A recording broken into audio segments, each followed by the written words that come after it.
Coverage you can count on continues with all you need to know.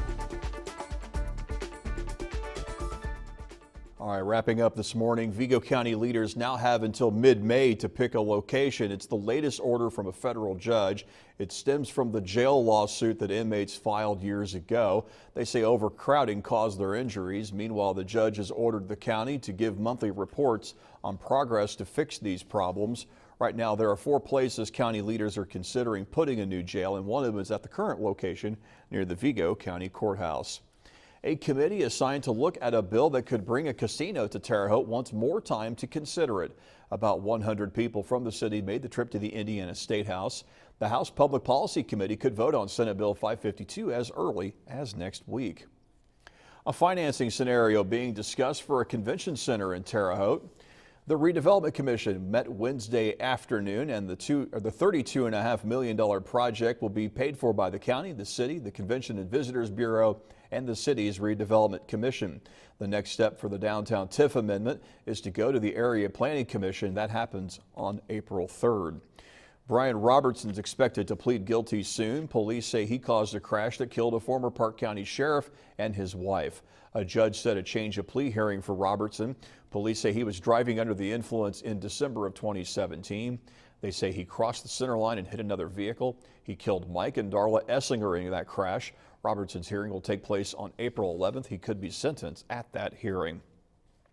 Police are investigating what led to a crash Wednesday night in southern Vigo County. It happened near US 41 and Gilchrist Drive.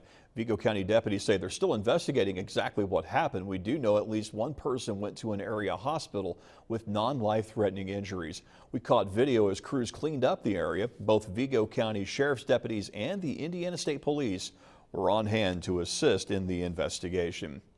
A dangerous intersection could see changes next year. This applies to the Y intersection at State Road 57 and Meridian Streets. That's all in Washington, Indiana. The project will reroute Meridian Street from its current Y intersection.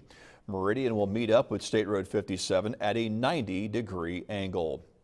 Spring Hill Drive and 7th Street is closed to a 1-lane this morning, and we've put a map on your screen. You can see it there, and this applies to the area, as you can see, between US 41 and 7th Street. Crews will be installing a storm sewer and widening the road to add a center turn lane. It could take about a month for this project to finish. And Indiana American Water Company making an announcement this week, and if approved by the Indiana Utility Regulatory Commission, customers could see a nearly 8% increase in their water bills by the year 2020. The company is justifying the move because it says it's invested more than $540 million in infrastructure.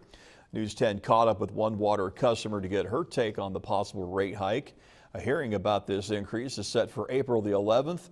The increase would come in 2 parts. The first step would happen this summer, coming in at around 1.7%, and the rest would happen by the year 2020. Well, we have some rain moving out of the area this morning. A look at the 2-state clouds and radar shows us that we have a little disturbance here north of the 2-state area, which actually could kick out a few more showers as we go through the day, but they'll be very light and isolated in nature. Here's a look at the Storm Team 10 storm tracker right now. We are dry, but there is likely some fog out there this morning. Futurecast gets us into the morning and then ultimately the afternoon. A few isolated showers certainly looking possible as we go through the day. Here is noon. Just a couple of light pockets of green, and all the way out to the drive home, maybe an isolated shower or 2. Right now it is 41 in Terre Haute, 41 in Vincennes. If you're planning on taking the motorcycle out today, probably better left in the garage. We'll be at 44 at 4 o'clock, and with the breeze and the potential of some light rain, just a little too cold and a little too wet to ride today.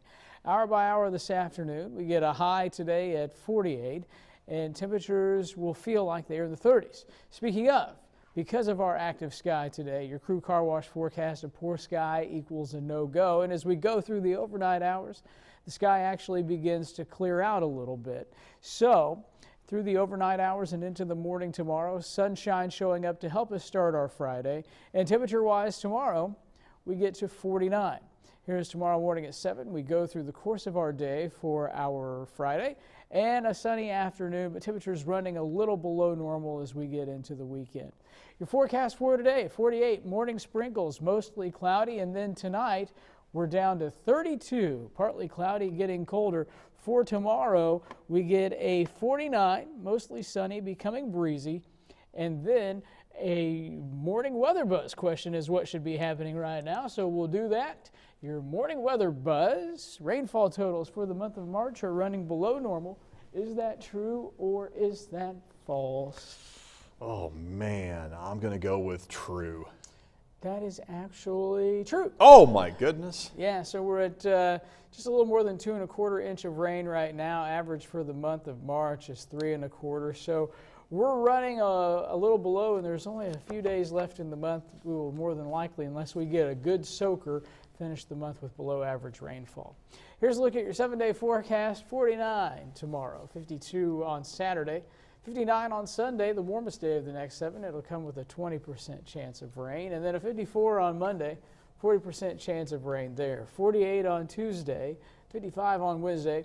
Now, depending on where you live, the average daytime high right now should be between about 55 and 57 degrees. So all these numbers are pretty cool. Winter is still trying to hold on, even though we rolled over into spring yesterday at 5:58 p.m. Indiana time. I'll still take these temperatures over what we had just a couple weeks ago. Oh yeah, absolutely. No doubt. Thank you, Eric, and thank you for joining us. CBS This Morning comes at you at the top of the hour. We hope you have a terrific Thursday. For the most local news, every newscast, every day, you can depend on News 10. Coverage you can count on.